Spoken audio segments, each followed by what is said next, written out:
The Radical. Fundamental principles of freedom, rational self-interest, and individual rights. This is the Yaron Brook Show. All right, everybody, welcome to the Yaron Brook Show on this Monday evening. I guess some of you seem surprised by the fact that we're doing a show today. I don't know why. Told you yesterday. We're on a new schedule. New schedule is Monday, Wednesday, probably Saturday and Sunday. Monday, Wednesday, probably Saturday and Sunday. So 2 days in a row with no shows, Thursday and Friday, unless I have time and in a particular mood to do another show.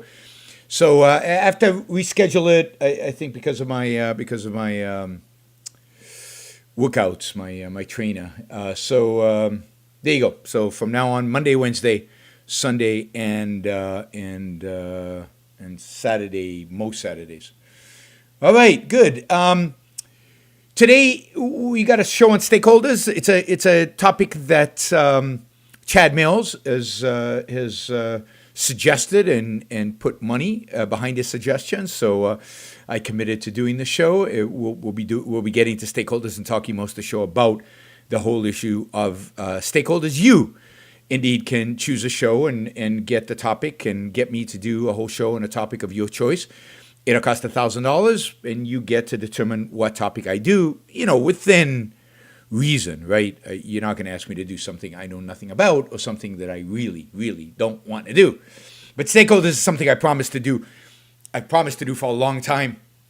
All right, my face is further away from the camera. Is that better? All right. We don't want my face too close to the camera. So this is a topic I promised a long time ago, so I think this is good. All right, let's see. What else? I want to cover a few short topics, a few short things, just because they're in the news right now. And they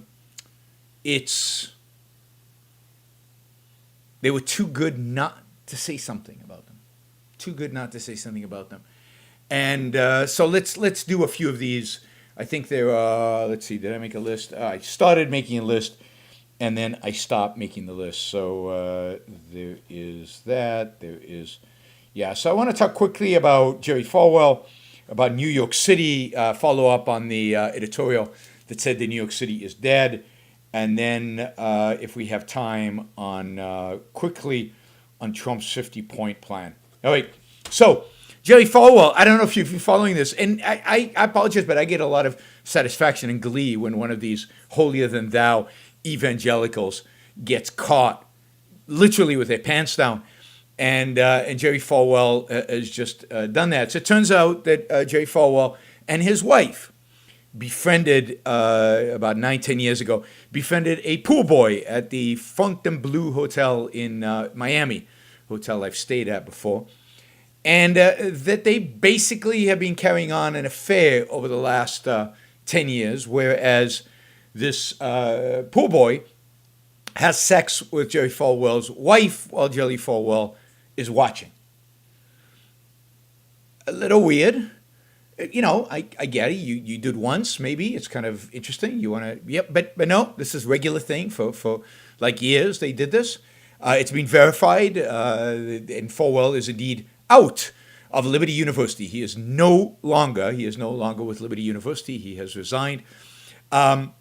Jerry Falwell is the guy who really pivoted the evangelicals towards Donald Trump when he endorsed him during the primaries 4 years ago. His wife runs a big pro-Trump conservative organization. So these are big Trump supporters. But this is not about Trump. This is about an evangelical icon, the son of Jerry Falwell. This is Jerry Falwell Jr., doing something quite, you would think, unchristian. Now, I know. Christianity allows you to sin as much as you want. It allows you to then beg for forgiveness, and God will forgive you as long as you recognize Jesus Christ as your Savior, which is a beautiful idea, right? This is a fantastic religion that allows you to do whatever the hell you want, violate whatever principles you have, as long as you say sorry, and as long as you recognize the guy on the cross as your Savior, you are fine. Everybody's okay with it. But this guy ran a university. It's just with the holier than now evangelicals drive me crazy. So thought if you hadn't read that, you would find that entertaining. And another reason not to like the Falwells, but he's out of a job. That's good. He's not going to be exposed to young people at a university promoting his version of Christianity anymore. That's good. Frank says that's not Christianity. All right. I didn't say it was. Don't care if it is or it isn't. It doesn't matter to me.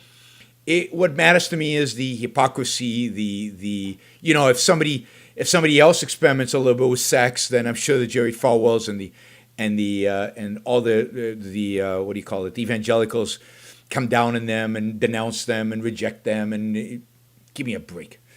I don't know what Christianity's view is with regard to. I think Christianity's pretty monogamous. Judaism, not so much. Judaism is fine with polygamy, but and with sex is much more viewed as a positive thing in Judaism. In Christianity, it's viewed as a negative. So I guess anyway, this is what it boils down to, and this is what our moral shining lights in our society are engaged in. And again, not criticizing the activity, although again, doing it over and over and over again over years is a little weird. Yeah, with the pool boy. All right. Anyway, that is a quick one on Jerry Falwell. And New York City. What was it? Yesterday we did a show and we talked about, was it yesterday? I can't even remember. Maybe the day before yesterday. We talked about New York City. We talked about the fact that there was this editorial in the New York Post. The New York Post saying, New York City's dead. It's just not going to be able to recover. It's the high taxes, the huge regulations, the fact that businesses are discovering they don't need people in the offices, the disrespect of police, the unfunding of the police in New York City, the rising crime rates, the rising homelessness, the obnoxiousness of the homeless people, all together with the growth in broadband and people discovering the efficacy of broadband. And again, whether you agree with this or not, it's an interesting perspective. And he wrote this, and he says the guy who wrote it says he's never got so much hate mail in his life. I'm sure all the New Yorkers who love New York came after him, and of course, one of those New Yorkers put an editorial in the New York Times today, and that was Jerry Seinfeld. Jerry Seinfeld published an editorial, maybe today, maybe it was a Saturday, basically making fun of this argument and basically saying, "You got to be kidding me! New York will always be New York. It's too." Big of a city, all these issues, they're all details. Who cares? There's an energy here, there's an excitement here, and we'll always be back and we'll always make it happen. In a sense, evading a lot of the arguments that the other guy made, not really addressing the arguments the other guy made, but the article itself is filled with insults, right? So this is one, Jerry Seinfeld, insulting this guy who owns a comedy club that Jerry has performed in many times. So it's just an entertaining piece if you want to look it up in the New York Times. And then today, the guy responded in the New York Post to Jerry Seinfeld, and again tries to put Jerry Seinfeld down and make fun of him. But he makes the point. You're ignoring reality. You're ignoring the facts. You're ignoring what's actually going on the ground. You're ignoring the fact that policy, unless policy changes, real policies, like the high tax rate, but if that, and the fact that the city is bankrupt, and yeah, the city could be bailed out by the federal government, particularly if Biden gets elected. New York might be bailed out, but how are you going to pay the deficit?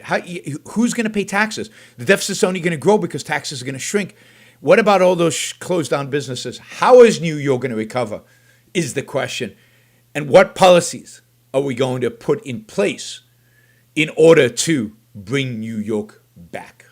Right? And, we will see. Frank says Democrats destroyed New York. Did they? Why is it everything Democrats, Republicans? I mean, I agree that leftists destroyed New York, but, most of the most productive people in New York are Democrats. Most of the CEOs of the big investment banks and the financial institutions and the private equity and others, Democrats, they destroyed New York. Yeah, bad mayors, leftist ideas, BLM kind of ideology destroyed New York. But New York has had some decent Democratic mayors. Bloomberg, when he ran, was an independent and was in the past a Democrat and a Republican, I guess. It's not about politics. It's not about Democrats, Republicans. It's about policies, and it's about an attitude. And I would argue that even under Bloomberg, New York was heading downwards and heading towards devastation. And a lot of other cities that have Republican mayors are in deep, deep trouble. Deep, deep trouble. So we have this little debate going on. I think it's entertaining, and you might want to check it out. New York Post and New York Times about the future of New York. And I don't know what the answer is. New York is incredibly resilient, and for all I know, it might be the case that New York bounces back because it engages in the kind of, first because Biden could win, and if Biden wins, they might get a bailout, and if they get a bailout, maybe then they will engage in the right kind of policy changes. They have in the past. New York went bankrupt in the 70s. But now is worse. There's no question now is worse because of technology, but also because of high real estate prices, because of a lot of things, because of COVID has destroyed so many businesses. They're going to be hard to recover. A lot of things against New York right now, and we will see if it can recover. I, for one, I don't know about you guys, but I, for one, love New York. I mean, it is a one and only city. And, it's the only place in the world that has that vibe that is New York. And just like I mourn already for Hong Kong because Hong Kong is dying, I hope I don't have to mourn for New York. I hope New York can come back. We will see. We will see.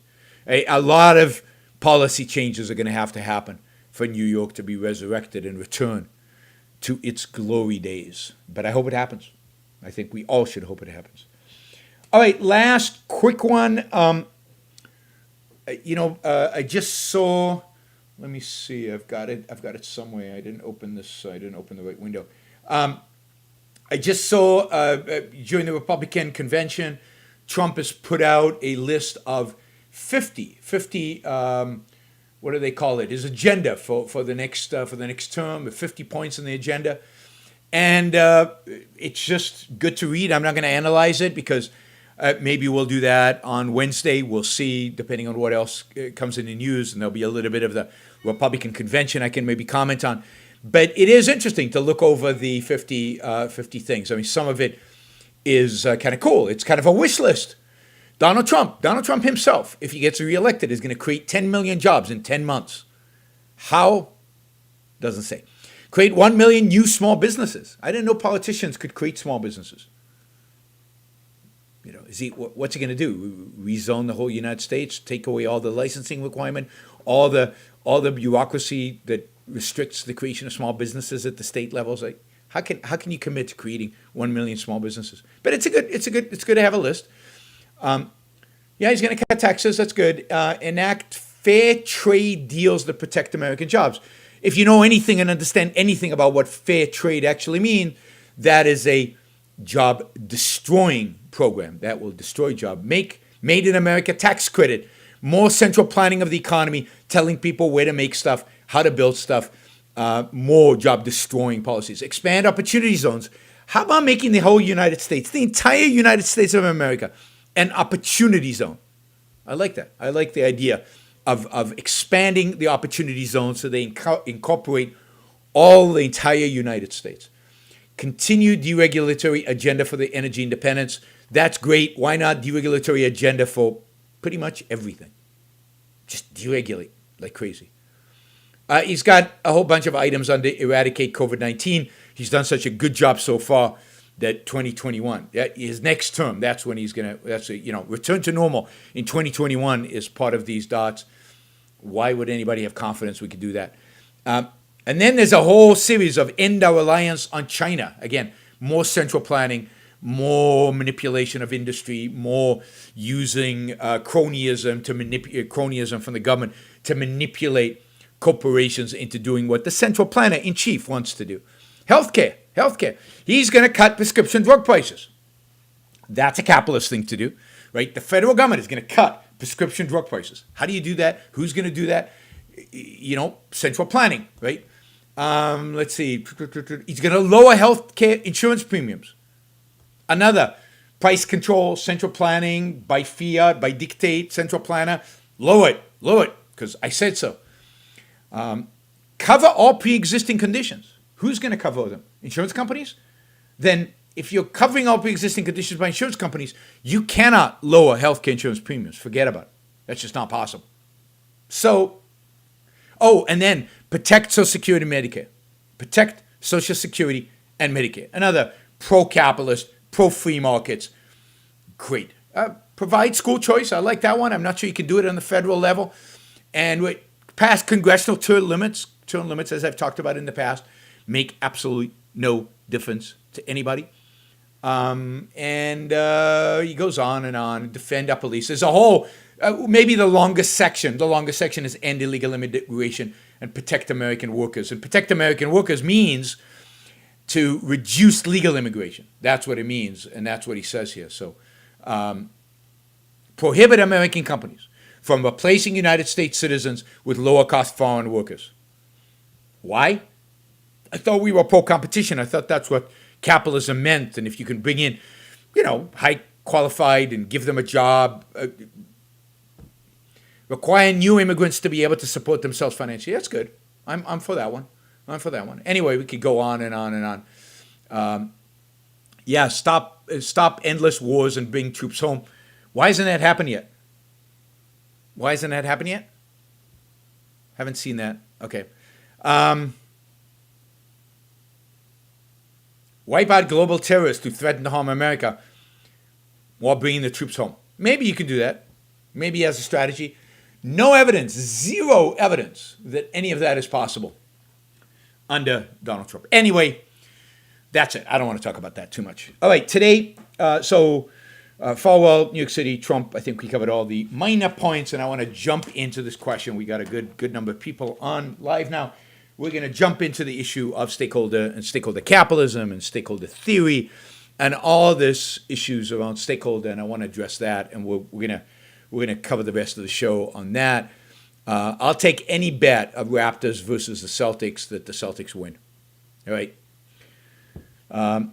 Yes, definitely go Celtics. They swept Philadelphia. I don't think they'll sweep Toronto, but they're gonna win and go to the playoffs against Milwaukee, and they might even beat Milwaukee and go to the playoffs against, I don't know, the Lakers, whoever makes it there. All right, enough basketball. Stakeholders. So let's talk about what we mean by stakeholders. Now, my understanding is, and I'm certainly not an expert on stakeholders, on the whole theory behind stakeholders. I encountered stakeholders as a finance professor, the whole idea of stakeholders as a finance professor in the 1990s, when it was just emerging as a new approach to business, to corporate governance, to finance. And my specialty as a finance professor was what's called corporate finance, was indeed thinking about what should a company be run for, who are the owners, how do we incentivize managers to do the right thing, what works and what doesn't work in incentivizing them, what kind of boards are good boards and what kind of boards are bad boards. Really look at the nitty-gritty of corporate governance to figure out how to maximize wealth of shareholders. And you see what happened. The way this arose is during the 1960s and 70s. So you're going to get a little bit of corporate history here, history of American business. During the 1960s and 70s, there was a general attitude in American businesses that we want to grow big. And we want to be what was then becoming very popular. We want to be conglomerates. We want to grow in scale, in size, but also in scope, in the number of different things we're going to do. And the reason for this was that at that point, the way managers were incentivized, the way CEOs were incentivized, the way boards of directors were incentivized, they were incentivized based on sales, revenue, and to some extent short-term profitability, that is, quarterly profits. Now this is not a very good way to run a business, to grow for the sake of growth, to grow scope. And by the way, as you grow for the sake of growth, your salary grows if it's related to revenues, even if it's related to short-term profits. You might be doing a lot of very inefficient things in the short run, but if the scale is big, your profits are large, you could still be perceived as doing a good job. Well, all this hit kind of a brick wall in the 1970s, when it was shown that American businesses, late 70s, early 80s, when it was shown that American businesses were unproductive. It was shown that American businesses were inefficient. They were not providing the goods. They were not producing. They couldn't compete with, let's say, the Japanese or the Germans. And American industry was perceived as being in massive decline.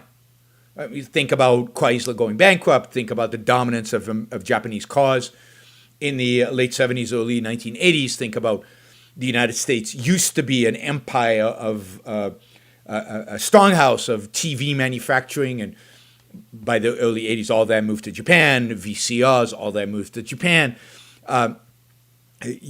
Basically the great productive ability of the Americans, but not just production, but innovation, seemed to be dissipating, and a big blame for that was placed on these conglomerates. And indeed, the conglomerates were being blamed for it by both left and by kind of free market elements. The left argued that, and there were a lot of movies in the 1970s about corporations taking over the world. The left argued that corporations were evil, corporations were bad, that the profit motive was bad, and that these corporations indeed were inhibiting economic growth, inhibiting productivity, because what we needed was more socialism, because socialism was the way for the future, was the wave, and socialism was what the way to create wealth. And here was proof. Look at the failure of American corporations.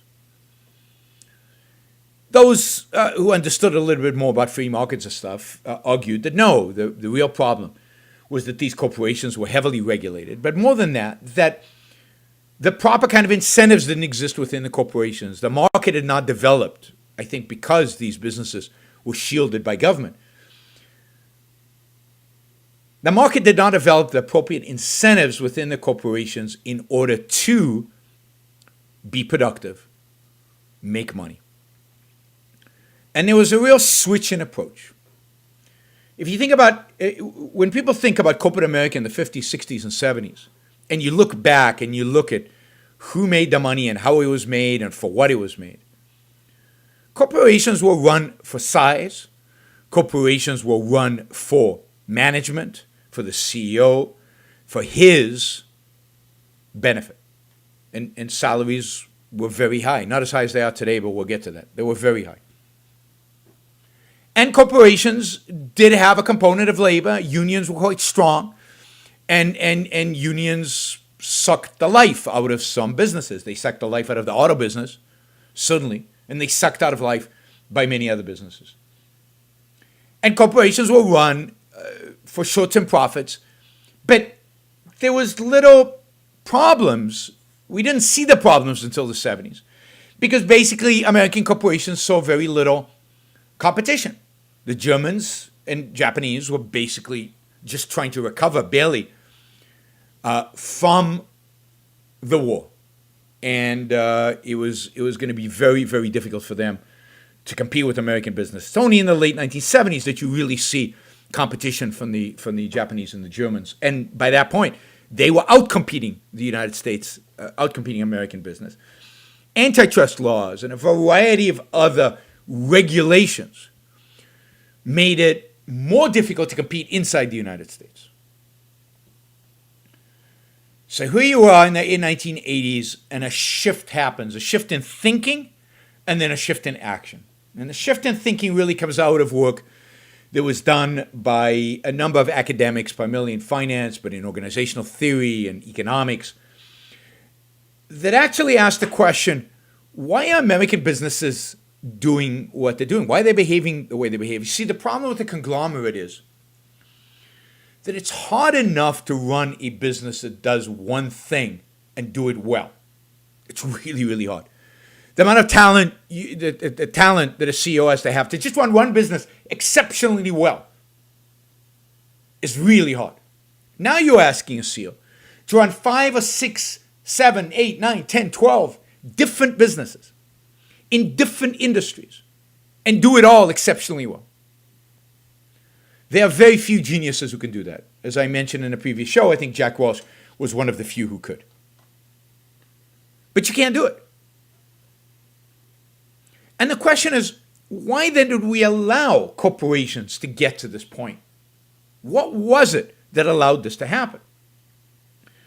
And the argument was that we had created a corporate system in America where managers had basically cultivated boards of directors that were their friends and golfing buddies and hung out with them, that would not hold their feet to the fire. We'd cultivated an attitude in America, and this is from the 30s and the New Deal on, that business was not there for the sake of shareholders. Technically, legally, the owners of the business. But that business was there for the sake of employees, business was there for the sake of managers, business was there for the sake of America. And the idea was that managers were running this for what are today known as stakeholders, not for shareholders. It's not about making money. Making money long term, not in the short term, long term, was viewed kind of as an ugly motivation for corporations. And as a consequence, boards were not diligent about disciplining managers. Managers could get away with anything. Managers were making large salaries, but also at the same time paying off unions and others to keep quiet. Profits were declining, but managers weren't compensated just on profits. They were compensated based on revenue. And all of this was happening because of the kind of regulatory system put in place during the New Deal. Now, I'm getting into the weeds here. I know that, but this is a topic I care about and is important. And it's important you understand the history because it sets up what's to come. I want you to understand the history of the corporation in America. I want you to understand the history of business in America. And I want you to understand how different types of regulations have, quote, unintended consequences. I put unintended in quotes because they're not really unintended. The bastards who put them together, the consequences are usually, they know the consequences, they just don't care. So I'll give you an example of a regulation passed in the 1930s that created this kind of environment in corporate America. So before 1930, banks could own businesses. J.P. Morgan, for example, owned many businesses. Banks could sit on the boards of directors of businesses. And banks had business expertise. They were bankers. And they had a strong incentive that the business make money in the short run and in the long run because they were shareholders. And they needed the business to make money for their own profitability. And somebody like J.P. Morgan, I think he had his people sitting on the boards of directors of 200 American companies before the 1930s. And believe me, the managers of those 200 companies maximized shareholder wealth. They did not want to incur the wrath of J.P. Morgan. They did not want to piss off their bankers. They did not want shareholders coming after them.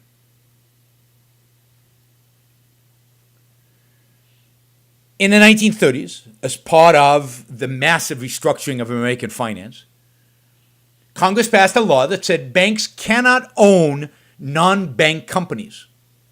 And indeed, you will not find any American bank today owning more than 10%, more than a few percentage points of a non-financial institution. So you took away the one element, the one guy, the one organization that could monitor managers and make sure managers behaved. Right? You take them away, and suddenly, who's going to replace them? Well, insurance companies, they can't sit on boards. They can own stock, they can't sit on boards. Pension plans are political, we know that. Basically, what happened in the 1930s is you took away much of the incentives for corporations to monitor the behavior of shareholders and ability, not incentives, much of the ability of shareholders and boards to monitor what managers were doing. And managers misbehaved.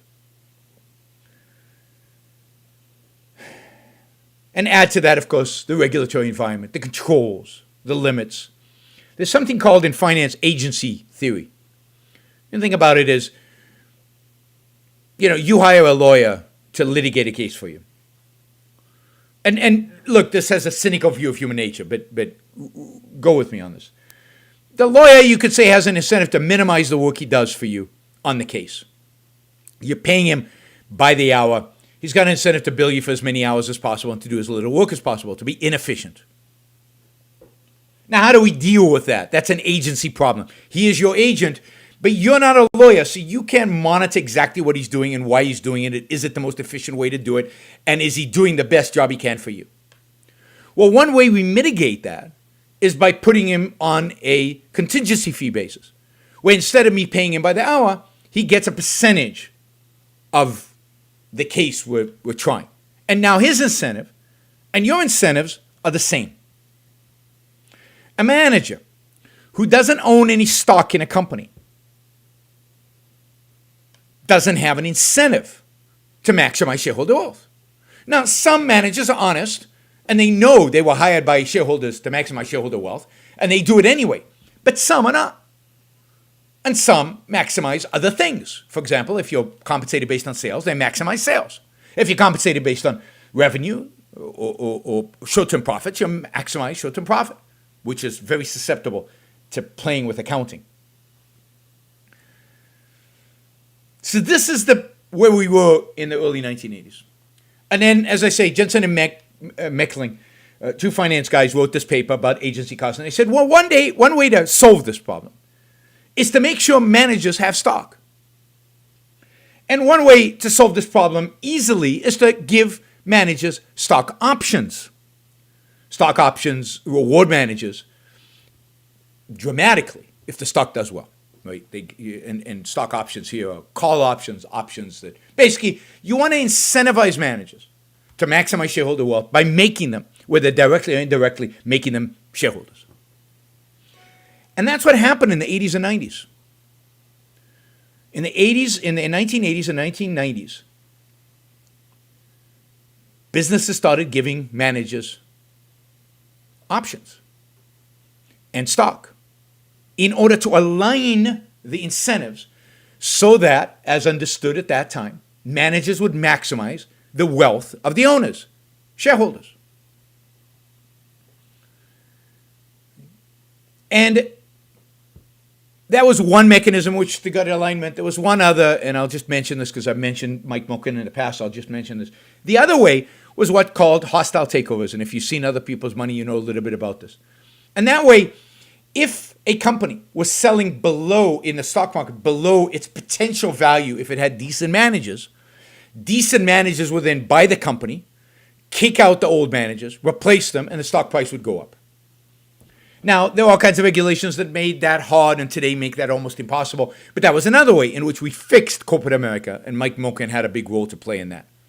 So during the 1980s, there was this alignment of shareholder interests and managers' interest. And we saw that result in the unprecedented success of American businesses in the late 1980s, into the 1990s, into the 2000s, I'd say really until 2008-9. But then, people, particularly academics, started to say, but wait a minute. We're maximizing shareholder wealth? Shareholders? Why shareholders? And why are we making managers shareholders and therefore maximizing managers' wealth? And hey, look at managers' salaries, including the stock and the stock options. They're going through the roof. That is unbelievably selfish. You're maximizing the wealth of only one group. But what about employees? And what about suppliers? And what about the community? And what about the nation? And what about stakeholders?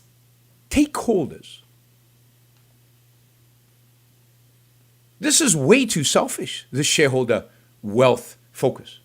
This is way too selfish for the managers and for the shareholders. And yes, we understand that they technically own the company. But no, these are public companies, whatever the hell that means. And more people should benefit. All of the community is impacted. When you close a plant in a town, everybody in the town suffers. You should take that into account. You can't ignore that. I mean, again, it's immoral. Note the altruism, which is obvious. Stakeholder theory from beginning to end is motivated by altruism. It's motivated by a rejection of two things. One, the capacity of an individual to make decisions. And two, the right of an individual to make decisions for himself, for the benefit of himself. Altruism is, as we've talked about in the past, a rejection of individual values, a rejection of individual incentives, a rejection of the pursuit of individual wealth. But that's how business runs. That's what property rights mean. It means I get to make decisions about my property. And when you buy shares in a company, you're buying property. You're buying the right to make those decisions. And as a shareholder, you're buying the right to delegate making those decisions to a CEO. And since you want that CEO to make decisions consistent with your interests, you give him shares, you give him stocks, you give him options. But that's selfish. That's self-interested. And it leads to managers making a lot of money when and if what? When do managers under a scheme like this make a lot of money? When they make a lot of money for shareholders. They make a lot of money when they drive productivity up. They make a lot of money when they drive long-term profits up. They make a lot of money when?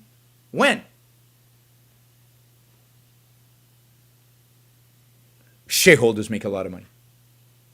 They make a lot of money when shareholders make a lot of money. But sometimes making a lot of money for shareholders means laying off people. Sometimes making a lot of money means moving a plant to Mexico. We'll get back to the Mexico example in a minute. Sometimes making a lot of money for shareholders means robots, replacing people with robots, with technology, with AI, with computers. And that's what you saw throughout the 80s and 90s.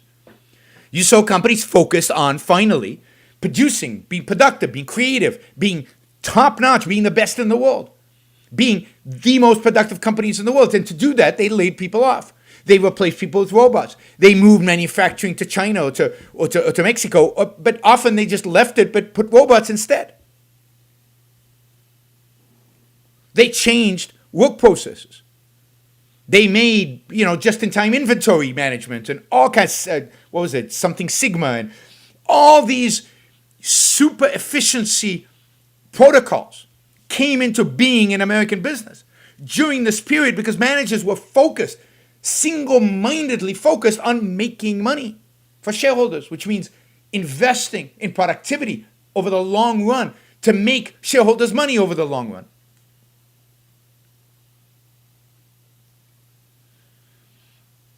And of course, the backlash was immense. And I'm going to get back to stakeholders, but the backlash was immense as a consequence of the backlash.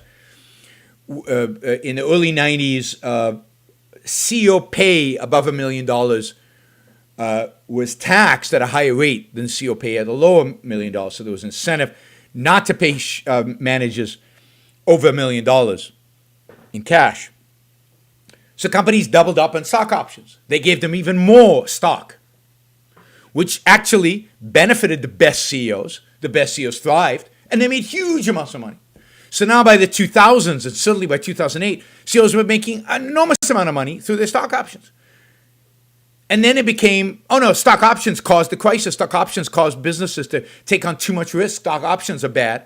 We need to eliminate them. And indeed, over the last few years, over the last 10 years, there's been a movement away from stock options and finding other ways to compensate managers. Now, luckily, most of those other ways have involved stock. So to keep that incentive aligned. But again, the voices out there have said, no, this is all too selfish. This is all too wrong. This is all too favoring one group over another. And instead, what is being proposed, and finally I'm getting to the topic, Chad, I'm sorry for going on and on so much. So what is being proposed is a new way of running a business. A business should not be run, we are told, for the sake of shareholders. The business should not be run to maximize shareholder wealth. A business should be run for the sake of stakeholders. Now, stakeholders is, as hopefully I'll show, an anti-concept. Because there is no such thing as a stakeholder. Or another way of putting it is, everybody is a stakeholder, which means, fundamentally, nobody is a stakeholder. So they talk about stakeholders. Who is a stakeholder? Well, anybody has a stake in the success or the failure of the business. So who are these stakeholders? Well, certainly employees. Certainly the CEO and the board of directors and shareholders. Debt holders, bankers, suppliers. What about potential employees? Who, if the company expands, get a job, and if the company doesn't expand, don't get a job. The community is a stakeholder. Who else? I mean, the country is a stakeholder. I mean, Donald Trump is very concerned about what business does and how well business is successful in America, and he wants to dictate where companies should go and where they should not. And I'm sure Biden is going to be the same. So you could argue that government is a stakeholder, and the nation is a stakeholder. Certainly, the nationalist conservatives would argue that the nation is a stakeholder. Is the world a stakeholder? I guess only if you're a globalist, right? If you're a globalist, is the world is a stakeholder. But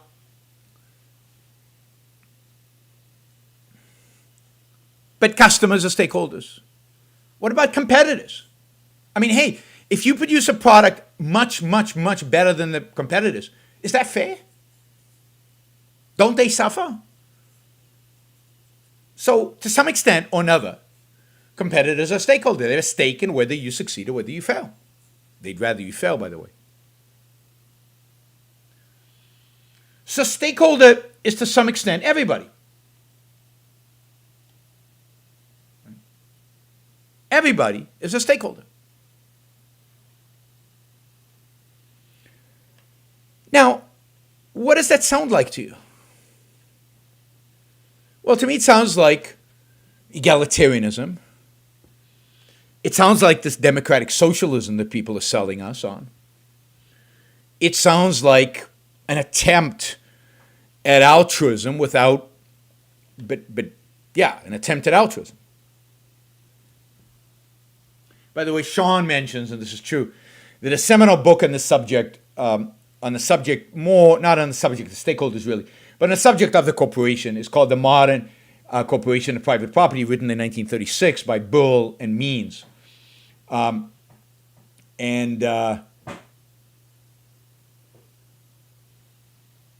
It was a major work at the time. By the way, all of this material, all of the stuff I cover in my course on the corporation. And the issues that Burl and Means raise, I cover in the course. You can find it on YouTube for free. I think it's a 6-part course.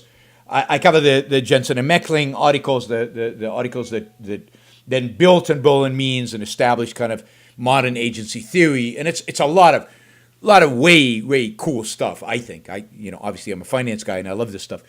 And this is what I used to specialize in finance. So if you look up my course on the corporation, you'll find a lot of this stuff. So let's think about what the stakeholder means morally, it's just the negation of private property. The whole idea of this is the negation of private property. the owners of the property should have just as much say in how it should be managed, who should get the benefits of, as everybody else. Now, people say, well, they're not really owners because they, if you buy shares in a company, it's a limited liability company, so you only lose what you invest. If the company's in debt, nobody comes knocking on your door to pay the debt. It doesn't matter. The shareholders have a particular kind of contract with everybody else in the corporation. That contract specifies the particular terms, but it's still true that they are the contingent owners. They are the people who own the property. They have, as part of their contract, the right to determine how the property is disposed, how it's used, what it's done with. The shareholders can vote to dissolve the corporation. The shareholders can vote to get rid of management. The shareholders vote to do with the money that the corporation has whatever they want. And even there, it's guided by certain common law precedents with regard to majority shareholders versus minority shareholders. And there's a whole body of law that protects the property rights of shareholders, because it is a property right. It might not be a property right that is as extensive as when you buy a piece of land and you can do whatever the hell you want on it. But it is a property right nonetheless. But what stakeholders in a corporate setting really want is the negation of private property, the negation of an authority, the negation of a principle of decision making based on the property right. And this is why it is. It's socialist. It's the negation of, because it's a negation of private property.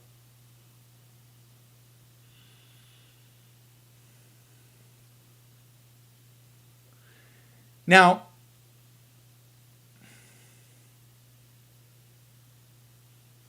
that is the ideological basis of stakeholders. It is an anti-property rights, socialist, collectivist, egalitarian notion that people want to apply to the running of corporations. Now, how do you run a corporation based on stakeholder theory? What happens? How do you actually do it? So let's take a problem. Let's take the issue of, I've got a factory, and I'm going to simplify this. I've got a factory in Illinois, and from a shareholder wealth maximization perspective, I figured out that it is better to move this factory to Texas. I used to use the example of Mexico, but I'm trying to stay out of the politics of it. So we're just moving it to Texas. But you can replace Texas with Mexico, and the same principle applies. How do I decide, if I'm deciding things based on stakeholder theory, how do I decide whether to move the factory or not? So this is what I used to do with my students. We used to make a list of all the stakeholders, 20, 30 different entities. And then we used to say, all right, well, how does this affect each stakeholder? So for example, let's take employees. We have employees. How does moving the factory from Illinois to Texas affect employees? Well, the employees in Illinois, it's bad for them, right? Yes, so we put a negative sign. And then I would say, well, that's true, but do we care about the new employees that we would hire in Texas? Or do they not count? I mean, we're stakeholders, right? They are potential stakeholders. Do we not regard potential stakeholders? Do we put a little positive there, but it's less weighted than the big negative on existing employees? But then also, there's some employees, maybe at headquarters, maybe in another plant, that would benefit from the fact that the company moves to Texas because the company then will be more profitable. Maybe if the company's more profitable, they get bigger bonuses. Maybe the company grows and becomes more successful, so their prospects in the future might be better. So we can't say that all employees are going to be negative. Some of those employees, only the ones that are fired are negative. Those are other people who are not fired might be positive. Indeed, if we stay in Illinois, we might go bankrupt and all employees would suffer. So how do we, just employees, think about the complexity of figuring out what's good and what's bad for employees, this collective group of employees, when even within that collective group, there are multiple different kinds of employees, levels of employees, functions of employees, with different incentives, different motivations. All right, that's employees. What about suppliers? How does it impact suppliers?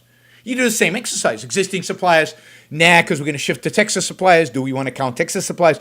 But what about suppliers who supply other parts of the business? And they're better off if the business is successful or not, right? And you can go through this. Every one of these stakeholders, you can put pluses and minuses and pluses and minuses, and there are millions of these. And then I would say to the students, okay, now what do? You add up the pluses and minuses and you make a decision that way? Do you weigh some pluses and minuses more than other pluses and minuses? Some stakeholders more important than other stakeholders? How does a CEO, does a management team actually, in reality, in this world, make a decision about what to do? How do you do it?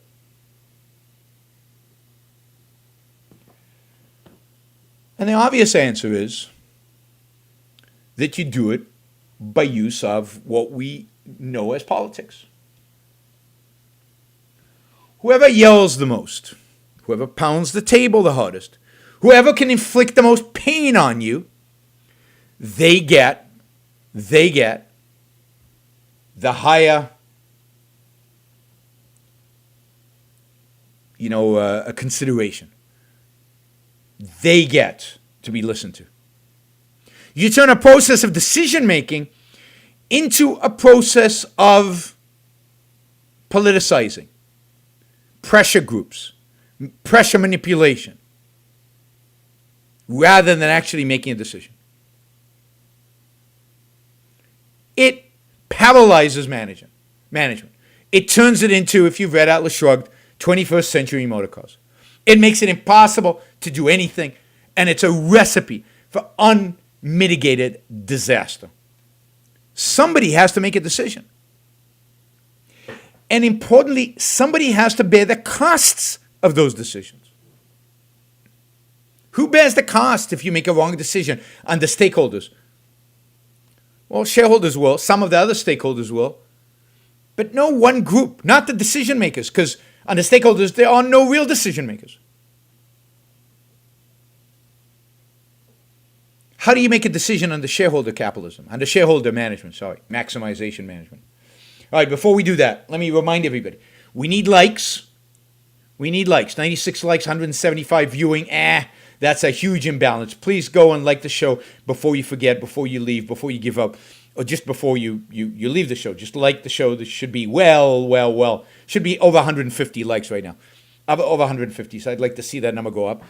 Don't forget we use Super Chat. I'm going to try to answer most of the Super Chat questions for yesterday and then answer the Super Chat questions from today. So please use the Super Chat feature.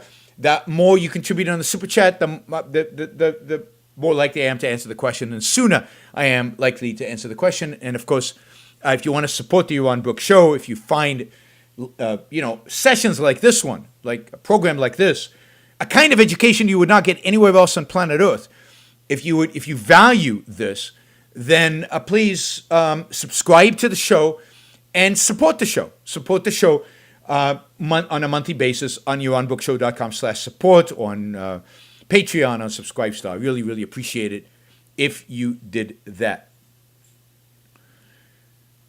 Yes, we're up to 180 watching, but only 125 likes. So I want to see the 125 likes go up to over 150. All of those who are watching who have not liked the show yet, please like it. I know some of you are new and haven't heard me yet. So as we go through this, please consider liking the show. It helps the algorithms a lot. All right. So who should make a decision in a corporation? And how do they make the decision in a corporation?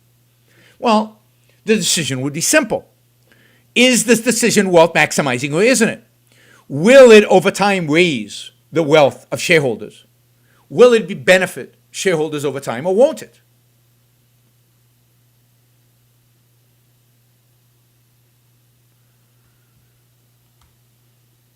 And, that would be simple. Now, it's not easy because it's hard to tell whether some action you take is wealth maximizing or not. That's a sophisticated financial calculation. But who suffers if you're wrong? You do. Now, other people do as well, but you do. You, the shareholder. If you're a manager and a shareholder and make a decision that's wrong, your stock price goes down, you suffer, as do the people who hired you. Therefore, you have the consequences being borne by the decision maker. And therefore, you make incentives aligned. The whole idea here is to align incentives and to make decision making possible. Under stakeholder, decision making at the end of the day is impossible unless you cheat. Or the only way it's possible is to, again, politicizing, yelling, pounding on the table, creating pressure groups. So how, if you care about employees, if you care about suppliers, if you care about customers, if you care about all these interest groups, this is how I used to tell my students. I used to say, yes, you're right. When shareholders maximize, they don't give a damn about employees or about suppliers or customers or anybody else. All they care about is maximizing shareholder wealth. They are truly selfish, egoistic, self-interested. All they care about is shareholder wealth. So I'd say to the students, so because they only care about shareholder wealth, they literally tie their employees to the machines and whip them 3 times a day. And some student would stand up and say, no. They wouldn't do that. And I'd say, why not? Well, people wouldn't want to work for them. Why not? Because nobody wants to get whipped. And what else? Well, people wouldn't be really productive if we did that because they wouldn't be incentivized because you can't force people to be productive. Slavery is bad economic policy because the moral is the practical. Treating people badly, treating people like animals, you don't get the best from them. So, as a shareholder maximizer, do I care about my employees? Yeah. I want them to be productive. I want them to be motivated. I want them to be incentivized. I want them to be the best, to do the best damn job they can do. Okay, so that's employees. I get that. But customers, we don't really care about customers because we are selfish. We only care about ourselves. We only care about maximizing shareholder wealth. So we treat customers really badly. Whoa, wait. One of my students would say, that can't be right because customers are, how you make money is by selling to customers. You have to treat them well. Oh, so you mean if I only focus on shareholder wealth, I actually treat customers well? Oh, exceptionally well. Always? Well, mostly within the context of the business. Because here's another danger you need to be careful not to fall into. This is the Whole Food danger. Whole Foods pays their employees a lot of money, gives them amazing benefits, treats them amazingly well. Walmart doesn't. It treats them well, but it doesn't treat them amazingly well. It doesn't offer them huge benefits. It doesn't pay them massive salaries. What's the difference? Well, the clientele, the customers. Walmart is a low-end retailer. It sells stuff really, really cheap. It can't afford to pay its workers a lot of money. Whole Foods sell foo-foo food to foo-foo people who are willing to pay foo-foo dollars for it. So it can afford to pay people more. So, Whole Foods can claim to be stakeholder. No, they're not stakeholder. They're really wealth maximizing. But wealth maximizing for them means paying their employees a lot. Wealth maximizing for Walmart means paying employees less. Both attract employees based on their productivity and based on their ability to fulfill their particular role. But that's the beauty, and this is true of course, self-interest and selfishness.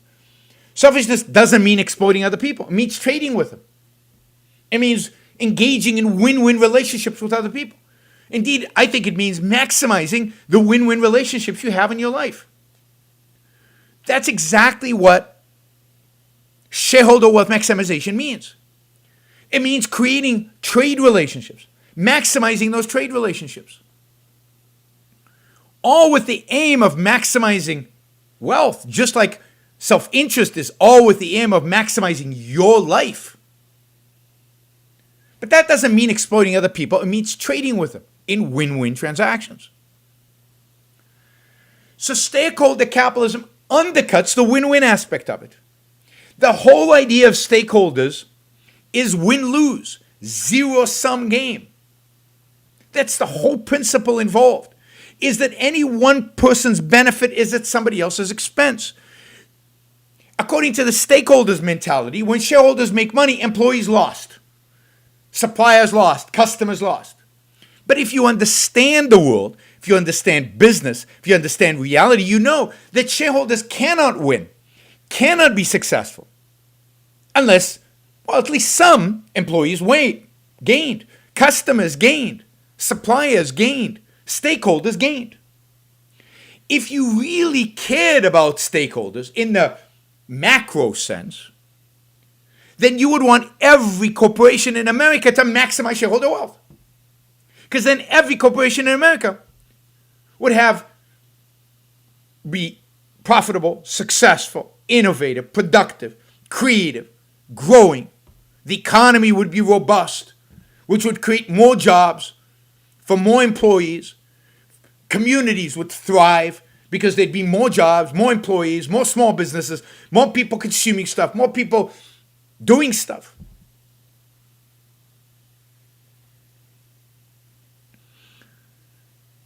When in a proper capitalist market, when shareholders gain, everybody who's productive, everybody who's willing to work, everybody who's willing to be part of the system gains, is better off, dramatically so. The best thing for real stakeholders is that. But you see, they use stakeholders as an anti-concept. They use stakeholders as not as something empty, as something that actually doesn't mean anything. Because if it meant something, people, the effect business has on people, well, the effect business has on people when it's productive, when it's profit maximizing, when it's gaining, is amazing. It's good for everybody. Now, it's interesting because one of the issues that the stakeholder people have encountered is that it's hard to take a business that legally is formed and with an explicit mandate to maximize shareholder wealth, as most American corporations are, and then force it to be stakeholders. So today there's a new type of corporation. You can form, and I'm all for this, I think this is great, you can form a corporation where the corporate charter says that you're not going to maximize shareholder wealth, that you're going to do whatever, stakeholders, whatever. And when people buy your stock, when people invest in you, they know they're not maximizing your wealth. That's okay. So it's more like a nonprofit, or it's some combination of profit and nonprofit. If people know that, people want to do it. I don't think businesses like that ultimately can compete. I don't think businesses like that ultimately can grow. I don't think businesses like that can ultimately make decisions. I don't think businesses like that can ultimately thrive. They will be crushed by their competitors. But if people want to waste their money on stuff like that, go for it. But in my view, shareholder wealth maximization is the goal of every business, of every corporation, unless it's a nonprofit. And that is a moral, virtuous, good thing, in the same sense as egoism is a good thing. And again, the best movie to show this is Other People's Money. I did say there's Other People's Money has a great speech that illustrates exactly this. Now, when Chad asked me to do this stakeholder, he actually had in mind a different type of, or I think it's the same basic idea, but a different concrete example. And I don't know if Chad is on the super chat or not. I haven't seen him. But a different concrete example of this stakeholder and what they call multi-stakeholder idea is. And he sent me a link to this internet governance. Internet governance, which is taking a multi-stakeholder governance approach. to determining what the internet governance should be. And I think you should this should really scare you. This should really scare you. Now, a little bit of history here. Now, granted, this is an area I am not an expert in, so other people can probably speak about this better than I can. But as the internet developed in the late 80s and into the 90s, most of the development of the internet happened in the United States. And there was a corporation set up in the U.S., a nonprofit corporation set up by the name of Internet Corporation for Assigned Names and Numbers, ICANN. It was set up in order to start assigning names. You remember originally there was .com, and then there were country followings like .uk for the UK and .com, but then there's .net and there's .tv and there's I guess the others, right? There's a bunch of these over time that have developed. And there's a bunch of protocols that makes it possible for the internet for us to all to communicate on this vast network that is not really controlled in any sense, owned in any sense by anybody. Well, this organization was set up under contract with the U.S. government to assign all the protocols and to arbitrate disputes and to figure out how to move the internet forward in ways that were productive, in ways that are efficient, in the ways that expanded its reach, its scope, its efficiency, its productivity. Now, it would be an interesting question, and I don't have an answer for this, how this would be handled if the internet were truly private, in a sense that the internet did not rely on government infrastructure, which it did certainly initially, where it relied on servers at universities and even at the Defense Department and other places for the existence of the internet. What would have happened if this had all grown organically at private universities, because there were no state universities, and private businesses, and how this would all have evolved? I suspect that it would have done even better than it has.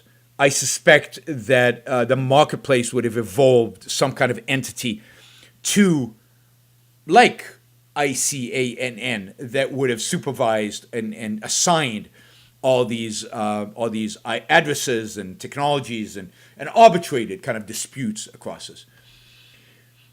But as it is, an entity was created, an entity that unfortunately reports to the U.S. government, but has been mostly left alone.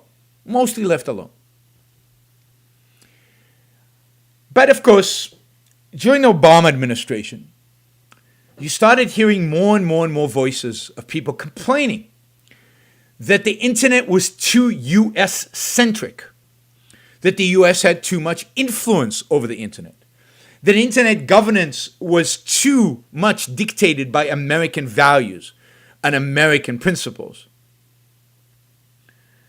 And this was primarily raised in the United Nations by people from Europe, by the Chinese, by the Iranians, by Americans. And the Obama administration, you remember Obama? Were very, very, viewed this very favorably. Because the last thing Obama believed in was American exceptionalism. The last thing Obama believed in was there's something good about American values. And so Obama basically set up an assignment. And this went through the United Nations to figure out a way to internationalize the governance of the internet, to, in a sense, replace the ICANN with some more international entity, maybe under the auspices of the United Nations. And what this article does is it explains some of the process by which this has happened, and it sings the praises of multi-stakeholder governance. Now, I have to say, I read this article, and there's nothing here about governance. There is here about accumulating information. So what they've done, which is what you would do if you were assigned something like this, is they went out and sought out the various interest groups, the various people who have opinions about this. They created working groups. They created conferences. They did all kinds of meetings and assignments and all this to try to be inclusive and transparent. Collective responsibility, whatever the hell that means. Effective decision making while still being collective responsibility. I don't know how that works because I don't know what collective responsibility is. Somebody has to make a decision. I'm not sure how collective does. They talk a lot about how through this process, right? They made decisions that were, let's see if I can find it here, consensus decisions. Now, what the hell is consensus decisions? Is everything done by consensus? How? I mean, people don't disagree? How? I mean, I gave some examples where people's incentives conflict just on moving a company from one area to another. With regard to internet, protocols, the values driving the internet, there's not going to be disagreement? That's a little scary. Because think about it. Who are some of the stakeholders when it comes to the internet? Well, the Chinese government is a stakeholder. Indeed, the Chinese government has huge firewalls in the internet, and they indeed would like to make it easier for them to establish firewalls to prevent their citizens from actually engaging with the internet freely. Iran is a stakeholder. They have very similar interests as China, and they obviously form one bloc. Many of the countries in the United Nations, indeed, are not exactly free countries, are countries that would like to see limits, restraints, firewalls, restrictions on internet use. Well, their interest, how do we reach a consensus with them? Then you have private companies, and you have other governments. And you have, who knows? I don't even know who else. Communities. I don't know. The whole project is insane. How do you make a decision? Again, who would make the decision? And now you're giving China an important say in the governance of the internet. You're giving Iran important say in the governance of the internet. That's what it means. Consensus decisions. They want participatory, bottoms-up processes, prioritizing. I mean, again, egalitarianism, altruism, a sacrifice of the American values of openness, of free speech, of open debate, open discussion, competition. And now we're giving that equal weighting to the oppressiveness of other regimes. And this is supposed to be good. And of course, I'm sure that big tech was not asked too much, or maybe it was asked. Maybe big tech is one of the stakeholders here. Maybe big tech can make sure that we manipulate the internet in a way that helps them and prevents competition to them. I don't know. All these governments, as Ian says, will want backdoors. The NSA will want a backdoor. So by taking internet governance from a private entity, semi-private entity, this icon, and turning it into this multi-stakeholder entity, there's a good chance we're going to destroy the internet. There's a good chance we're going to create an internet that is not consistent with the values on which the internet was founded, which is the values of openness and competition.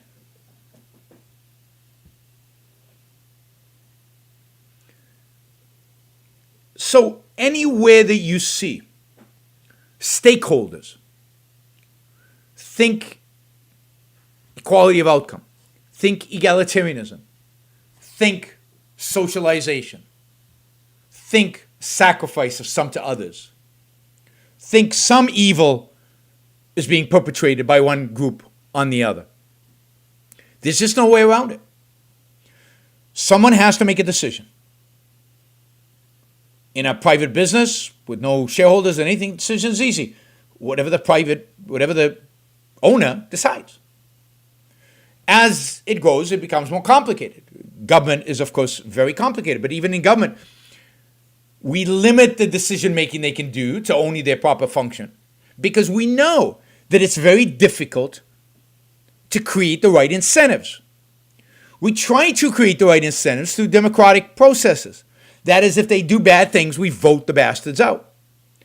But we know how tricky that is, how difficult that is. So we limit the scope of their behavior. But we try to create incentives that are aligned with the decisions.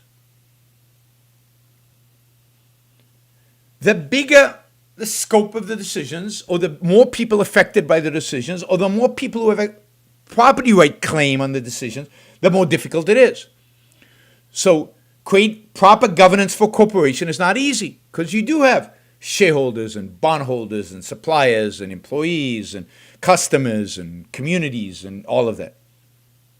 But if you just follow the rule of property rights and proper contracts that structure incentives appropriately, so the decision maker is properly incentivized. And properly incentivized means they do well when the decision is good, they do poorly when the decision is bad. You want to structure as many organizations as possible that way. Politics should be structured in a way that does something similar. That's what democracy is about. And the same would be true of internet governance. Now, I'm not going to claim that I know the solution to how to do internet governance. I don't. But it cannot be treating everybody the same. It cannot be gaining consensus, everybody's agreement. It cannot be having equal votes. It cannot be that there isn't somebody who makes a decision, and there isn't some standard by which they make that decision. So the whole issue of stakeholders, the way it's used is, as I said, an anti-concept. And fundamentally, it is anti-egoism and it is anti-capitalism. It is anti the idea of property rights. It is the rejection of property rights. It's a rejection of contract law. It's a rejection of ownership. And it's a concept that needs to be shunned and feared and rejected. All right. Let's see. We got a bunch of Super Chat questions. Of course, if you have questions related to this in particular, that would be great. I'll take those first, or particularly if you use more than $20, I will take those first. Remember, Super Chat is there for you to support the show and to ask questions. You can just use it to support the show. Just put a dollar amount. You can ask a question. I'll answer it. So thank you for all those who do Super Chat and doing. Chad, thank you. Exceeded expectations. Wonderful. I really appreciate that. So I enjoyed it because this is a topic I don't talk about a lot, and I love, and I know a lot about, and it's kind of it's a waste of knowledge because I don't talk about it a lot. But if you're interested in this in particular, any of you, listen to my corporations course because I go into a lot more detail. Also, there's the libertarian attack about the limited liability corporation. I address that in the course. I address a lot of the issues related to corporations. And you'll discover there why I think Michael Milken is such a huge hero and why I despise Rudy Giuliani. There's a Giuliani question in the Super Chat from yesterday. I'll get to it. All right, let's do some $20 Super Chats. You gave a talk a few years ago on being rationally optimistic. In light of what is going on in 2020, would you still have the same outlook if you were giving that speech again? No, I wouldn't. I mean, the core principles in that speech are still true. What keeps America moving, what keeps America going is business. If there's any hope for our economy, if there's any hope for this country, it's Silicon Valley. But I'm less and less optimistic that they'll be left alone. I look now at Republicans and Democrats who want to break up big tech, who want to regulate Silicon Valley. I look at the leadership within Silicon Valley and how weak it is and how compromising it is. I look at the people who work there and how far to the left many of them are. Now, I think all of that could be overcome if the government left them alone. I think at the end of the day, if a company is being hampered by their leftism, they will be taken over, they will be dismantled by the marketplace, or they will be competed out of business. So the market solves these problems. Of course, Silicon Valley's on fire right now. Add to that the fires over there. They look horrific. And by the way, those fires, one thing I agree with Donald Trump on, much of these fires, the reason they're so bad is because of the mismanagement of the forests by the government and by environmentalists in particular. There are ways to reduce the risk of fires and to make them burn less badly if you manage the forest properly. But they don't. They listen to the environmentalists who create situations that are so-called good for nature, but really bad for human beings who live near nature. And we all live near nature. And it's not just Newsom. These policies were there when Republicans were governors. Indeed, many of these policies were put into place when Republicans, I mean, again, get away from Democrats versus Republicans. Focus in on policy. And the policy, the environmentalist policy of protecting the forest the way they do in California is a bipartisan issue. It's not unique to the Democrats.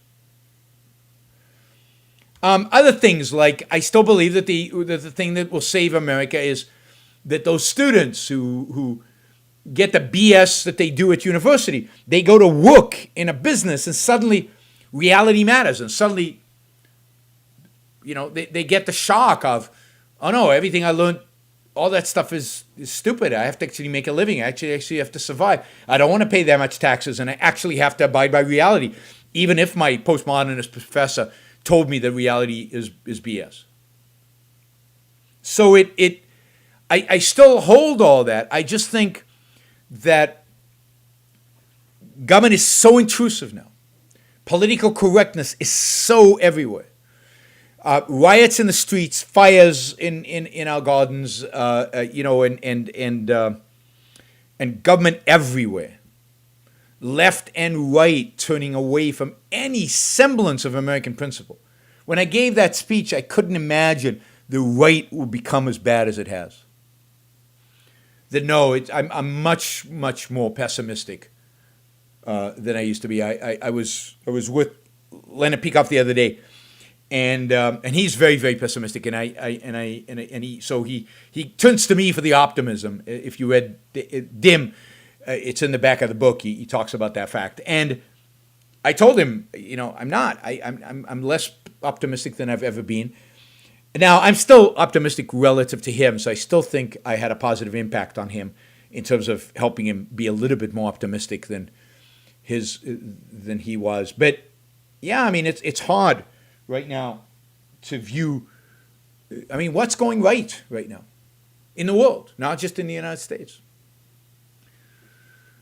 Do you think property ownership requirement for voting made sense? Yeah, I do. I mean, I actually think that. I don't know if I would do property ownership today, because what does that mean? Is having money in the bank, is that property? Do you want a wealth limit? I wouldn't do that today, but I do think restrictions on voting make sense. And I would, combine it with restrictions on citizenship. And, Robert Heinlein had this idea in a couple of his books where you could only become a citizen and vote if you served in the military. Now, I don't think that's a good idea, but I think a few things. I think if you have voluntary revenues, voluntary taxation, let's call it, then I think a requirement of voting would be you pay. You pay the taxes.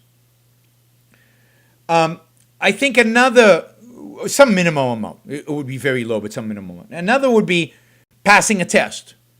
You'd have to pass a test. The test wouldn't be ideological per se, but it would be, something about the system of government. You know what you are actually voting for. Not about the issues, but about this very system and what it relies on. So I think that there is a lot of I think there's a lot of thought. Now, this is not objectivism. Ayn Rand said nothing about this. I don't know if she'd agree. I don't know anybody necessarily in objectivism who agrees with me on this. I just think that voting, being involved in the political world, it's just like the complaint about immigrants. Yeah, if you're an immigrant, you also want to vote, you have to pass a test. But then what about Americans raised in America, born in America? Why shouldn't they have to pass the test if they're going to vote? Why should we treat immigrants and Americans differently? Just because of the happenstance of where you happen to be born.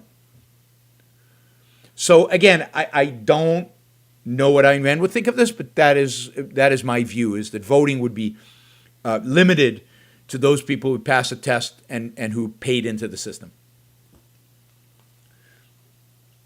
But I wouldn't use property. Not today. Too difficult to define what that means in the context of today. In the context of the founding, physical property is what they cared about. But today, that's meaningless. Why were the founding fathers like Thomas Jefferson so distrustful of banks and industry? Was this a result of not having the Industrial Revolution as an example? And what influence made them so distrustful? I mean, first, yes, absolutely. I think it's because they did not have the Industrial Revolution. They didn't know. I think the influence of Christianity was still there, and they didn't understand the role of interest, the role of banks, the role of usury, the role of raising capital, the role of finance that made them very distrustful of banks. But I don't think Jefferson understood capitalism. So I don't know if you read Adam Smith. I'm not sure I understood if you read it. But they didn't see the concrete example. They were very suspicious of it. I don't know what influence made them so distrustful. I don't know. Here's what I think the influence was. I think the influence was the kind of monopoly power granted to certain British businesses, the South, whatever, what is it, the East Trading Company, I forget the names of the companies, but these were monopolies granted by government that were big and profitable and disastrous in many respects. And Jefferson and others were justifiably suspicious of those kind of monopolistic big businesses. But they didn't know enough to understand the difference between the East India Company. Thank you.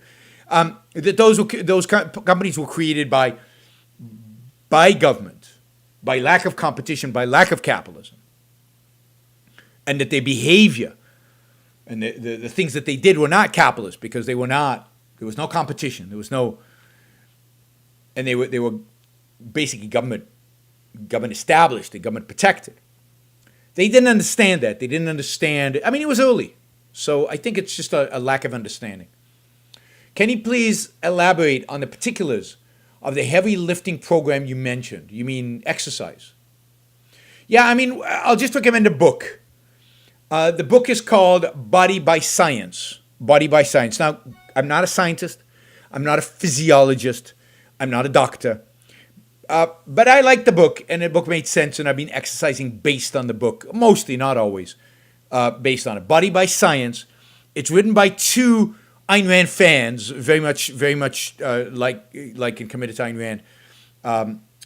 One is John Little, who is Canadian, and the other one is, and I forgot his name, and McGuff, who is McGruff. Thank you, McGruff, who is in South Carolina, who's an emergency room physician in South Carolina, and actually does a lot of videos on YouTube presenting some of the ideas behind this. This is high intensity, super slow.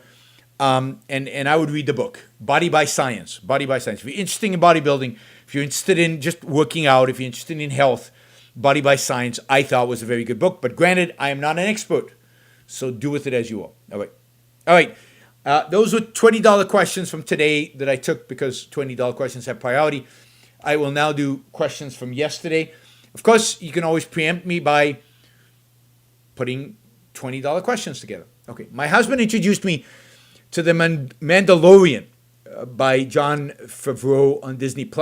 It's billed as a space western. I found it refreshing, heroic, and fun. I wonder if you would enjoy it. I only watched the first episode. My wife didn't particularly like it. I am not particularly enamored with Star Wars, but it looks like fun. And I've heard from other people that it is fun, and I should give it a try. So when I finish everything else that I'm watching right now, it might be one of the shows that I watch when I travel and my wife's not with me. With my wife, I try to watch things that we both enjoy, and I will watch it. I will watch it then. But Mandalorians, which is in the Star Wars universe, Is the reason there won't be another dark ages because capitalism has reached a point where it cannot be fully undone, even in the mixed butchered form. I wouldn't put it that way. There's a truth there to what you say, but I wouldn't call it capitalism. I think the reason we won't have a dark ages, and this was my talk about optimism, I talked about this, is primarily because knowledge is so diffused. That is, knowledge is accessible to so many people. Knowledge is, so many people know so much stuff. If you think about the Dark Ages, you think about Rome to the Dark Ages. In Rome, a certain percentage of the population knew a lot of stuff. The stuff they knew was in Rome, maybe in a few satellite cities around Rome, but that was it. So when Rome was destroyed, within a few decades, the knowledge that Rome had was destroyed with it. And it's stunning, the knowledge to build tall buildings, the knowledge to build pipes and faucets, and the knowledge to have a civilization was lost. Today, that knowledge is everywhere. Science is everywhere, primarily. But even knowledge of business, knowledge of certain processes is everywhere. And a respect for the individual at some level, and this is the sense in which individualism is everywhere, even in a mixed butchered form. I can go to audiences in China. I can go to audiences in my guess is Vietnam, though I haven't done it, Thailand, in Mongolia, in Eastern Europe, in Africa. And I will ask the audience, who does your life belong to? And in history, the answer would have been to the king, to the queen, to the tribe, to the people, to God. To God would be a big one. Today, almost everybody would answer, my life belongs to me. What do you mean? That essential individualism is part of world culture today. It's part of the way people think. Now, it's not consistent. They're not egoists. They're not capitalists. But at a very, very basic level, individualism is mixed and butchered form. They hold that their lives are worth something. And they're willing to fight for that something. In addition to that, there are millions and millions and millions, tens of millions, maybe hundreds of millions, tens of millions certainly, of engineers in the world. Scientists, people with knowledge, people who've read books, people who can teach, people who can communicate, people who become engineers if they need to, people who can do math. Knowledge is so widespread today. It's everywhere. So the point of the Dark Ages was literally the destruction of existing knowledge. And while that can happen, and it might happen in the United States, but then I think the knowledge will continue to survive in Asia or in Africa or in Europe. See, I don't believe these things are linked to, specific measures like IQ or specific color skin or specific races or specific geographic locations. So I don't know that the revolution will be in America. And I doubt it'll be in Europe. So I think it's that. I think it's the reason I think that we won't have a Dark Ages is not because capitalism, but because knowledge and individualism, as butchered as it sometimes is, has a stronghold in the culture. And the knowledge is widespread, and the individualism is widespread across the world at a fundamental basic level. Paul asks a $25 question, what do you think of Isaiah Berlin? He said that Romanticism was the cause of the world wars, Kant, Marx, Hitler, and Stalin. There's a sense in which he's right. It depends on what you mean by Romanticism. If you mean Romanticism, which the way most people mean Romanticism, as being the work of Kant, Hegel, Schopenhauer, the German philosophers, and the attitude that espoused, which is the primacy of emotion, the importance of emotion, that Romanticism is responsible for all of those bad ideas. That is, German Romanticism is not a good thing. German Romanticism is all those bad ideas, essentially. So I don't know much about Isaiah Berlin. I don't think he was one of the good guys.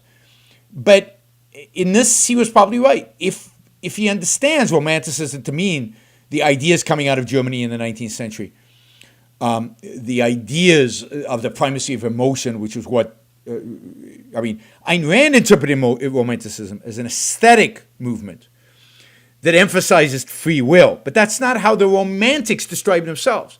The Romantics described themselves, even the good Romantics, described themselves more in terms of the primacy of emotion than in terms of free will.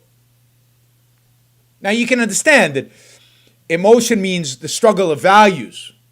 That's how they described it. And the struggle of values implies a free will. But it wasn't explicit about free will. Instead, it was explicit about the emotions. That was what the emphasis was, and that was not very good. All right, a quick question here. I'll just answer. Could I get Leonard Peikoff on the show? Probably not. I mean, Leonard has told me over and over and over again that he is retired. He's retired from intellectual activity, from intellectual activism, from philosophy. He is writing fiction. He's doing short stories, and he's just not interested in engaging in what's involved in intellectual content. That's what he called retired. All right, back to the question. Is it dangerous to buy investment property in a blue state? If I rent out property, my tenants can stop paying rent with zero consequences. I mean, that's something to take into account, certainly, but you have to do your research. I mean, my guess is that some red states have that as well. I don't think it's unique to blue states. And on the other hand, this is the challenge that we face. The most productive, fastest growing economies are often in blue states. I mean, what do you do without the New York, Manhattan? What do you do without Silicon Valley? So I'd be cautious and do the research and figure out what the likelihood of, tenants not paying you rent, or whoever the, again, I stay away from politics, Democrat, Republican. I look at actual issues.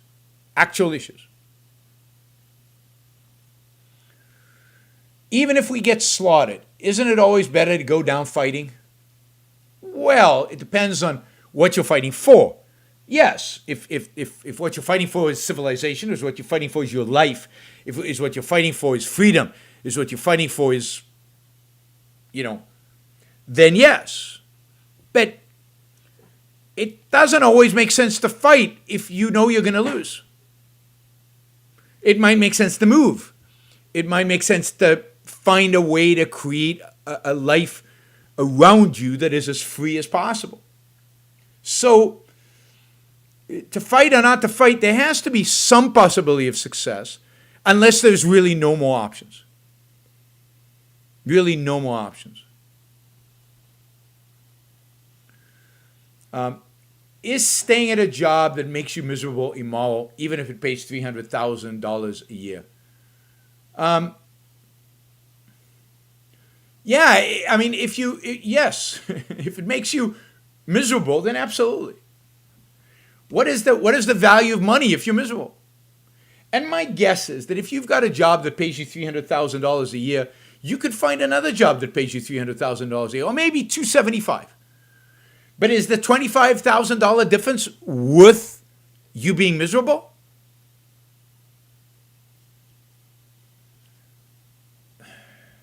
To me, that's pretty straightforward. You never want to be miserable, particularly not at a job where you spend so much of your life, so much of your time, so much of your energy, so much of your focus. Was there more prosperity in the 80s and 90s than today? Was there more optimism and egoism in the culture back then? No, there wasn't more prosperity. There's more prosperity today, no question. We are richer. We have technology we didn't have in the 80s and 90s. Our standard of living, quality of life is higher, at least today, than it was back then. I think that could change, but it is for now.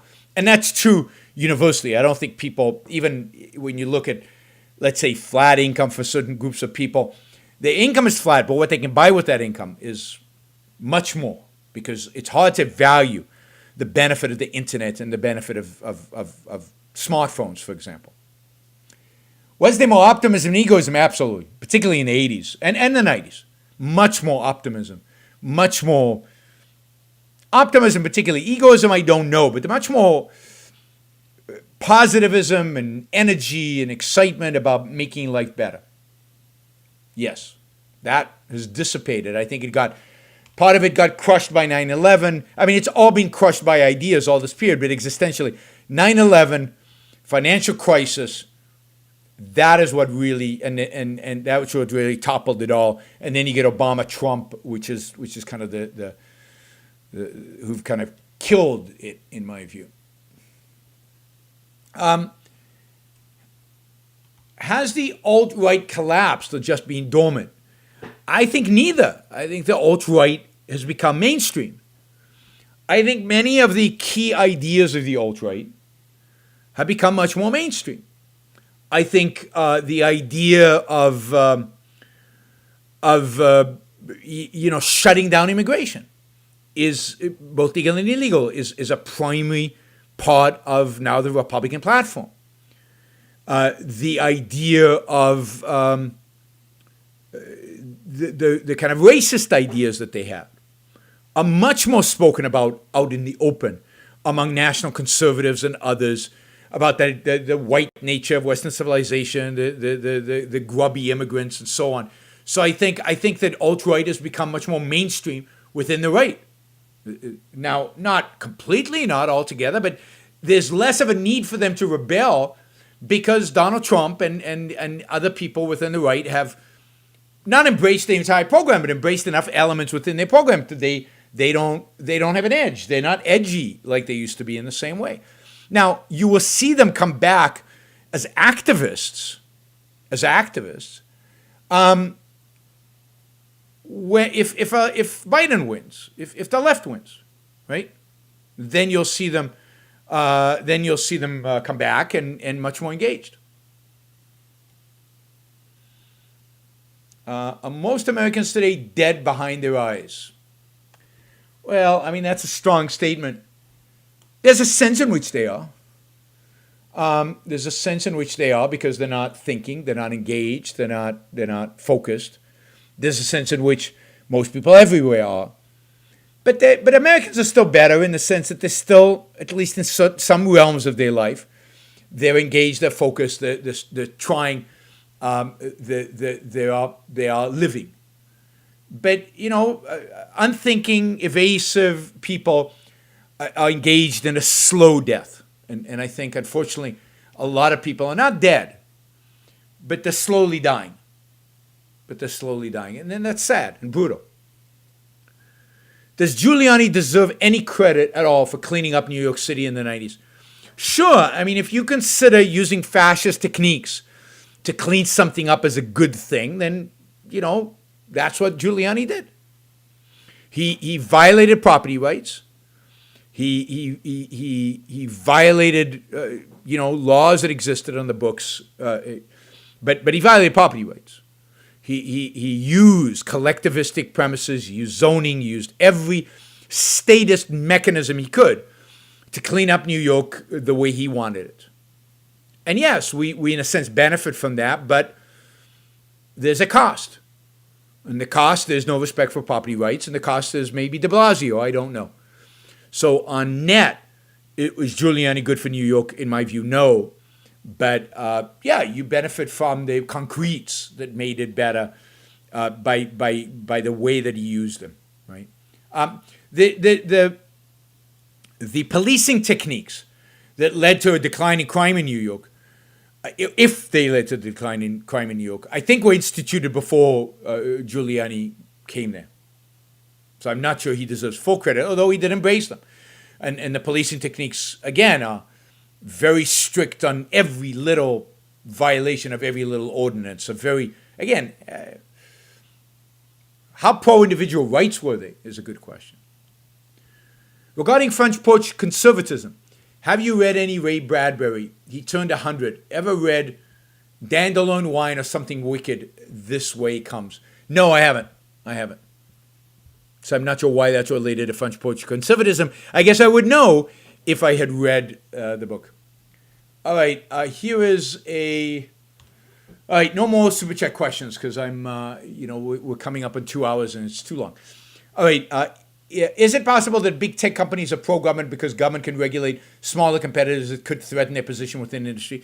Yes, I don't think that's the reason, but yes, it's technically possible, but I don't think that's possible. And I don't think they're that pro-big government or pro-government. I think they're just run by young people. Young people tend to be pro-government. Young people tend to be leftist. Young people tend to believe in the power of government. But I don't think that I don't see Facebook and Apple and Amazon lobbying government to suppress competition. If you showed me a particular specific in which they actually did that, where there was a particular law and they were lobbying to suppress competition, and they did this regularly, then I would say, yeah, that's right. But I just don't see evidence that that is actually what's going on. Now, I agree that ultimately that's what will happen, because that's inevitable. If you give them that kind of power, they will abuse it. But I don't think that that is what drives it today. I think they're pro-government, because that's what they are. See, I believe in ideas drive the world, not economic incentives. And the ideas they have are pro-government. Now, ultimately, if you give them bad economic incentives, for example, the power to control their competitors, they will abuse it. Okay, my own experience with unions will be negative. They seem collectivist by nature. In Atlas with Reardon, it was a positive. Can they be good? Yes, I think they can be good. I think Ayn Rand viewed them as potentially good. There are certain jobs, there are certain roles where it makes sense to have a union represented, but the union then needs to be focused on individual success, on the business where the people work success, and in representing the true interest of individual workers. And that's rare, particularly rare in a collectivistic, altruistic world in which we live. Do you like musicals? If so, have you seen Hamilton? What are your thoughts on it? I've seen Hamilton. I saw it twice. I saw it once in L.A., and then I saw it once in Puerto Rico, and I saw it in Puerto Rico with what's his name? I forget the name of the guy who created it, playing the lead role, which was a lot of fun because he is a Puerto Rican origin, and the Puerto Rican audience went nuts when he showed up on the stage, and it was a lot of fun to watch. I stood for 6 hours to get those tickets. Lin-Manuel Miranda, yes. So we saw Lin-Manuel Miranda play it. I liked Hamilton. I liked how they did it. I liked the script. I'm not crazy about the music. I'm not a rap fan. I'm not a modern music fan. I think there are ways that they could have done it that would have been even more effective and more dramatic and more romantic and more impactful. But I was pretty impressed because for somebody who doesn't like rap or hip hop or whatever, I really enjoyed Hamilton's. I enjoyed as much as I could given the music. So that impressed me that they could if they could impress me, then it must be really good. And I know a lot of kids who know the whole thing by heart. Good for them. Good for them. Right? I would love for it being done in more of the style of Les Miserables, the musical, right? Or an opera. Imagine an opera of Hamilton. That would be amazing. Amazing. In the style of Verdi or Puccini. How do you respond when Christians cite scripture to claim God supports capitalism? I respond by saying that, I could cite scripture to show that God supports socialism. You can cite scripture to support anything you want. Anything you want is in scripture. Scripture is written purposefully, by the way, in a way that everybody can find anything they want in it. That's why it's so successful. That's why it's so popular. When we were kids and studied the Bible in Israel, every passage in the Bible, we then study what 50 rabbis had to say about it. And every one of those 50 rabbis had a different opinion about what it meant. So don't give me that you know what a particular piece of scripture says and what it means and that it's pro-capitalism. It couldn't be pro-capitalism because God is anti-property rights, and God is not. There's nothing about property rights in the Old or New Testament. In the Old Testament, there's plenty of violation of property rights. And there's zero about individual rights.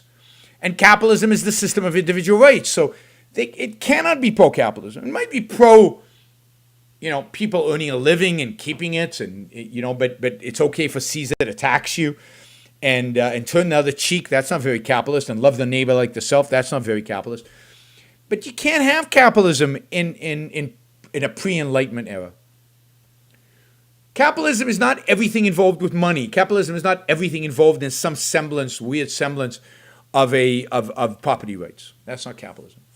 What is the difference between a person who decides to join a commune and a person who wants the whole country to become socialist?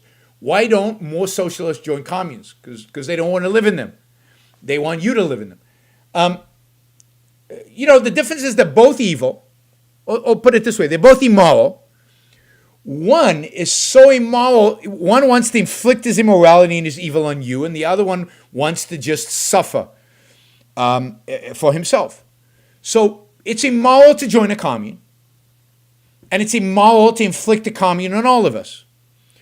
Obviously, it's more immoral to inflict a commune on all of us. But both are immoral. One is more evil because he wants to inflict it on you, wants to violate your rights, wants to impose his will on you by force. The fact that it's voluntary doesn't make it moral. Morality is determined by whether it's pro-human life or not, in principle. All right? Pro-human life. All right, thanks everybody. Have a great rest of your week. I will see you on Wednesday, same time, same place, Wednesday. Don't forget, in the meantime, don't forget to like the show before you leave. Like. Press the like button. It's really, really, really easy. And don't forget to share the show if you like it. And don't forget to let people know that the Yaron Brook Show exists on Twitter and Facebook and other places so that we can increase our subscriber base.